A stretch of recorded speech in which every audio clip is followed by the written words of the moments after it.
Assalamualaikum warahmatullahi wabarakatuh. Perkenalkan, nama saya Ayu Indah Murti, NIM 050318211110 dari kelas Perbankan Syariah 5H. Video ini saya buat untuk memenuhi tugas UAS saya dalam mata kuliah Studi Kelayakan Bisnis yang diampu oleh Bapak dosen Rahmat Putra Ahmad Hasibuan MSI. Nah, yang pertama saya akan menyampaikan hasil analisis saya dalam studi kelayakan bisnis. Apakah layak atau tidak usaha ini nantinya?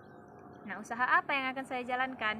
Usaha saya kali ini di bidang kosmetik dan fashion wanita. Dan nama untuk usaha saya itu saya beri nama beli-beli_staff.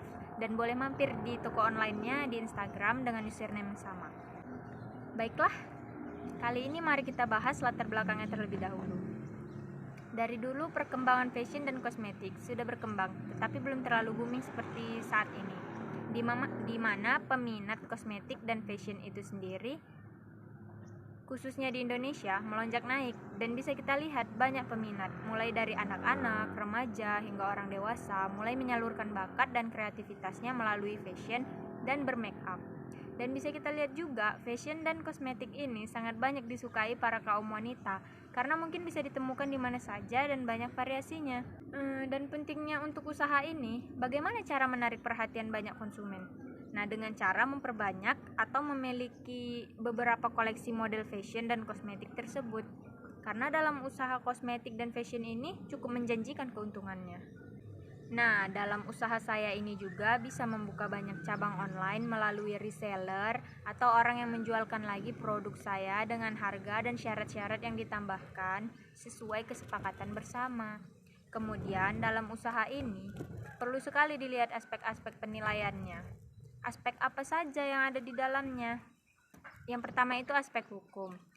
Untuk usaha ini saya masih mengelola sendiri dan terkadang dibantu adik saya. Alamatnya ada di Jalan Padang nomor 79D, Bantan, Kota Medan, Sumatera Utara.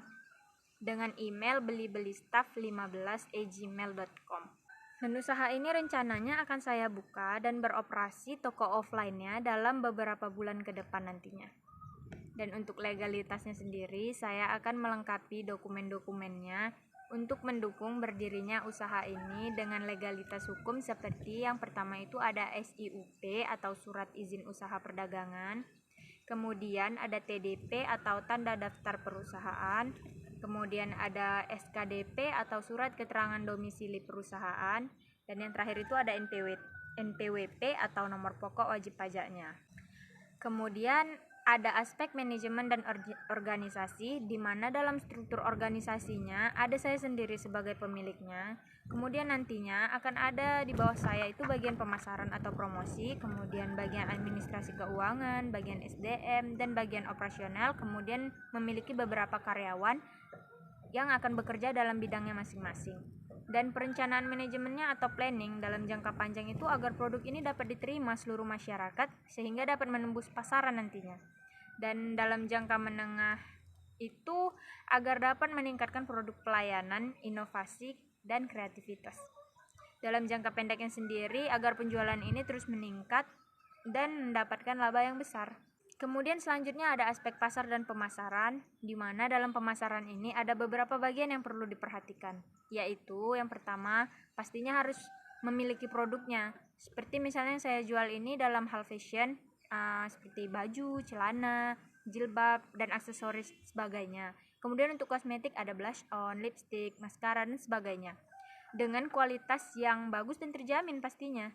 Nah, kemudian ada ukuran produk. Itu untuk all size, mulai dari anak-anak hingga orang dewasa ada, dengan bermacam-macam model yang tren pastinya untuk saat ini. Nah, kemudian ada harga.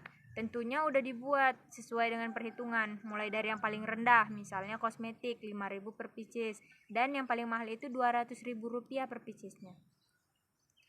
Kemudian ada promosi atau promotion, yang dimana strateginya itu dimulai dari pemasangan iklan online maupun pemasangan pamflet, atau membuat spanduk atau selebaran-selebaran yang akan dibagikan di jalanan agar konsumen tertarik untuk melihat-lihat dan membeli ke toko. Dan tempat yang akan saya gunakan untuk pendirian usaha saya itu di tempat strategis, di mana banyak orang ramai dan berlalu lalang sehingga memudahkan mereka untuk menemukan toko saya. Kemudian untuk orang atau karyawan saya sendiri, saya mencari yang freelance atau bebas dan usianya mulai dari 18 tahun sampai maksimal itu 25 tahun. Proses pelayanannya sendiri itu bergantung pada konsumen dan dilakukan oleh karyawan lewat pelayanan dan jasa terbaiknya. Kemudian ada physical evidence, di mana gedung yang saya gunakan itu didesain semenarik mungkin untuk menarik pelanggan masuk dan ada nilai tambah di mata konsumen. Nah, kemudian selanjutnya ada aspek keuangan, di mana sumber dana yang digunakan untuk mendirikan usaha ini dari modal saya sendiri dengan modal yang kecil, dan saya berpikir modal yang kecil ini bisa dikembangkan dan mendapatkan hasil yang besar nantinya. Dari sini juga kita bisa tahu modal yang bisa diinvestasikan agar mendapat hasil yang banyak. Dan untuk analisa keuangannya, saya sendiri sudah menghitungnya, dan dalam sebulan itu mudah-mudahan bisa menghasilkan sekitar 4 juta hingga 5 juta rupiah per bulannya. Dan untuk per tahunnya sendiri kira-kira bisa mencapai 48 juta hingga 60 juta rupiah. Selanjutnya itu ada aspek operasional, di mana yang pertama itu ada evaluasi lokasi, kemudian ada sarana dan prasarana, kemudian ada tenaga ahli atau karyawan, kemudian ada bangunan dan fasilitas, dan usaha ini akan dibuka juga promosi dalam beberapa bulan ke depan nantinya.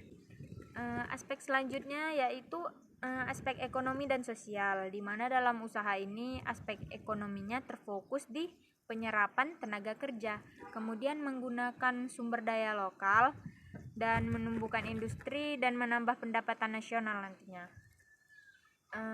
Kalau dalam aspek sosialnya, usaha ini dibuka sebagai lembaga sosial juga. Dan yang terakhir itu ada aspek analisis dampak lingkungan hidup atau biasa disebut AMDAL. Nah, yang pertama itu terdiri dari aspek lingkungan industri seperti ancaman masuknya pendatang baru, dan yang kedua itu ada ancaman dari produk pengganti, kemudian kekuatan tawar-menawar pembeli, kekuatan tawar-menawar pemasok, dan pengaruh kekuatan stakeholder lainnya. Kemudian untuk aspek lingkungan hidupnya itu, untuk usaha saya ini tidak memiliki dampak negatif sama sekali, karena secara fisik dan lingkungan sekitar dia tidak membuat polusi dan keributan maupun menghasilkan limbah perusahaan, karena produk ini diperoleh dari saling kerja sama antar penjual yang meneruskan penjualannya di toko lain. Baiklah, untuk kesimpulannya kali ini dan dapat dilihat dari aspek-aspek penilaiannya yang ada di studi kelayakan bisnis, maka usaha saya yaitu beli-beli_staff, usaha saya ini bisa dibilang layak untuk didirikan. Dan hanya presentasi ini saja yang bisa saya sampaikan kali ini. Bila ada kurang dan lebih saya mohon maaf. Semoga yang saya sampaikan dapat menambah wawasan dan pengetahuan dalam pembelajaran studi kelayakan bisnis. Terima kasih. Assalamualaikum warahmatullahi wabarakatuh.